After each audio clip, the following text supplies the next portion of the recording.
Hi friends, ஒரு நிமிஷம் நம்ம வீடியோ பாருங்கள். இல்லை, நிறையா நண்பர்கள் வந்து விவசாயம் பிடிக்கும்னு சொல்கிறீங்களே, இந்த விவசாயம் பண்ணுற நண்பர்களுக்கு வந்து நீங்கள் எவ்வளோ சப்போர்ட் பண்ணுறீங்க சொல்லுங்கள்.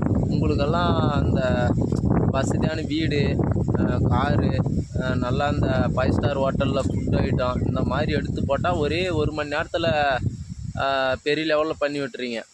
அதே அந்த ஆடு மாடு மேய்ச்சா உங்களுக்கெல்லாம் அவ்வளோ கேவலமாக தெரியுதுங்களா?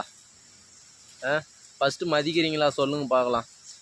எவ்வளோ நண்பர்கள் விவசாயம் பண்ணுற நண்பர்களுக்கு எவ்வளோ சப்போர்ட் பண்ணிக்கிறீங்க சொல்லுங்கள். எங்களால் முடிஞ்ச வீடியோ இது தான் போட முடியும். நாங்கள் அதுக்குன்னு என்ன கேமரா வாங்கி போட முடியும் சொல்லுங்கள். ஏதோ எங்களால் முடிஞ்சது இவ்வளோ தான் போட முடியும். எவ்வளோ விவசாயம் பண்ணுறவங்க எவ்வளோ சொல்கிறாங்க சொல்லுங்கள். இல்லை, ஆடு மாடு மேய்ச்சா உங்களுக்கெல்லாம் அவ்வளோ கேவலமாக தெரியுதுங்களா சொல்லுங்கள் பார்க்கலாம்.